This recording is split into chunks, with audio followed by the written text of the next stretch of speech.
Oh, you heard about the criteria, so. The first thing that he said to me was, I'm David, and my wife passed away 7 years ago, and I have 2 kids. And I was thinking to myself, what kind of guy tells, somebody he just met this? Because if I'm a gal and I say that I'm a widow and my husband passed away and I've got 2 kids, my chance of a second date is just about 0, right? There was an age group that I actually asked a lot for. Actually, my equation was my daughter was 23 and I'm 57, so it must be not younger than 36, if I'm not wrong, halfway. So that was one of the criteria. Then anything above is, yeah. I mean, if you said that, then I also tell you my story. So I said exactly that I was a widow. And then we realized that we were the same age. I think the main one was as a co-laborer. Important is that sometimes it's not the beauty, but in somebody that you can co-work with. Well, as far as the life partner was concerned, in the conversations with the Lord, I just said, Lord, I don't want to be lonely, but I know, you looked after me all this while, you will look after me going forward.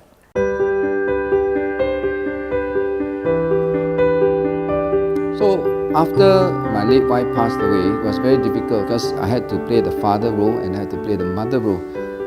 First is a hand of discipline, a hand of care. The Lord's timing is beyond us. We don't know His timing, we don't know His will.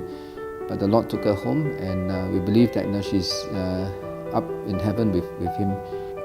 Ever since then, been a very dry period for me. I haven't been very involved in any of the ministries, and so that was something that I miss doing. And the Lord's timing is perfect, and this is where I believe that the Lord has brought grace into my life, and I believe that we can co-work together.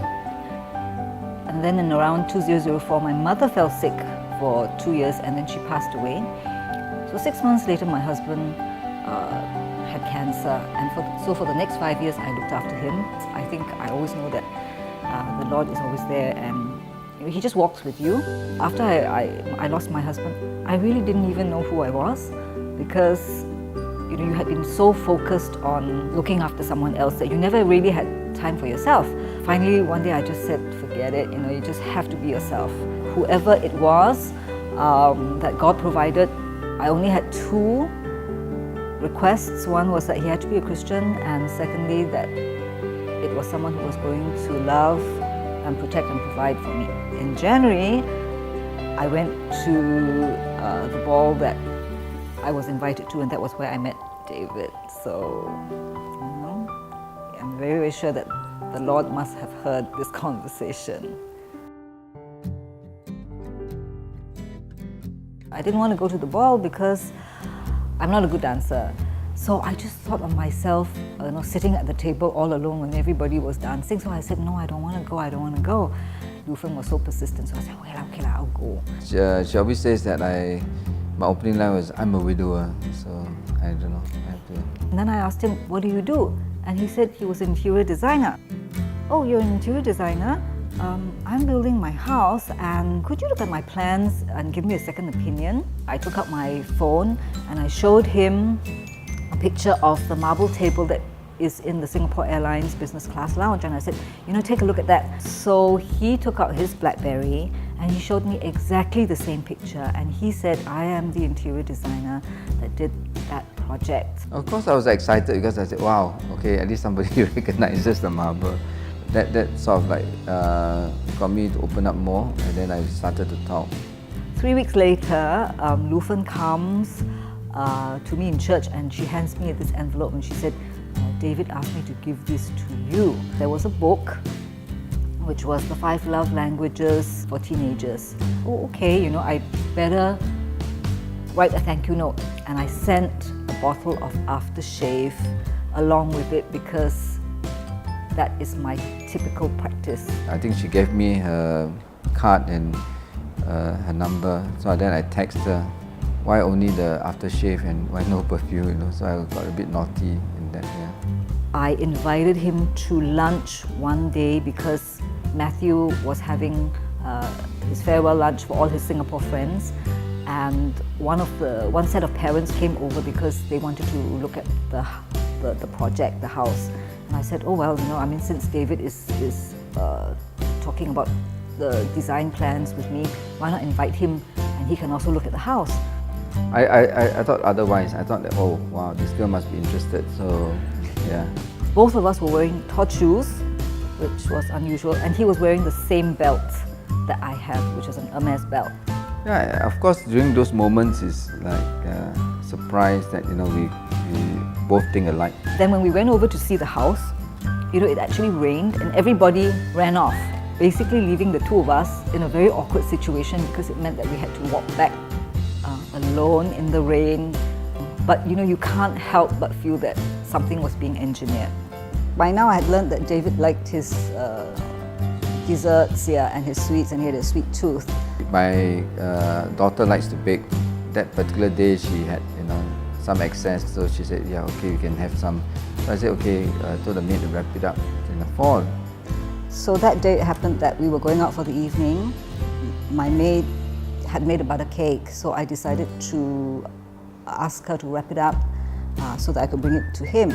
And that evening when I got into his car, basically we had both done the same thing on the same day. So I think that we take it as a confirmation and an affirmation of the ongoing relationship. This was like, so close and so real, 'Cause maybe out there, somebody somewhere will fit me like a hand that's a glove. I'll never stop hoping, I'll keep my eyes open for love, love, love, love, love. There are days when the house was in progress and we would stand there and we would say, it's such a beautiful house. And I'd thank him for it. I really couldn't have done it without his help. I'm happy I'm able to help her. Then at least something is being carried out.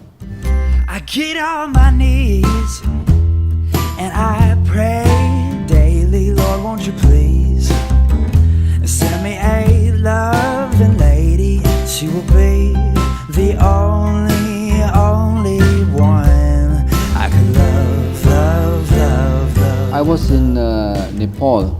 In a diamond shop, and all the ladies were in there, and he had nothing to do, so he went inside. So I was hanging around, waiting. Then I saw that ring in the tray. It's a very small ring with a small diamond on it, and it caught my eye. You mean you bought the ring with nobody in mind? So I thought, okay, never mind, just buy it. Hopefully, for someone in the near future. And that, I was kept in my safe, and it was there for quite some time. And I said, well, you don't buy diamond rings in Nepal, you buy them in Tiffany. I think it was in the middle of last year that I took out the ring, and I felt that it was something that I could give to someone that I care.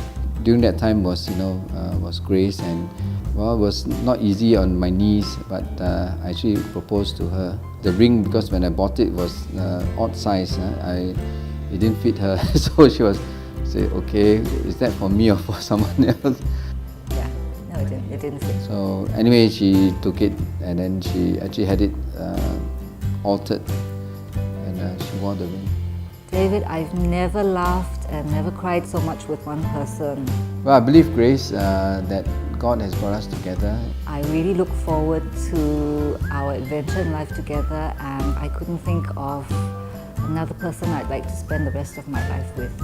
And I believe that you will be, by my side, and I will be by your side. And I will always love you, and I believe you will always love me too. I could love, I could love, I could love. You haven't answered it. No, You got chopped up. You see the fun of it.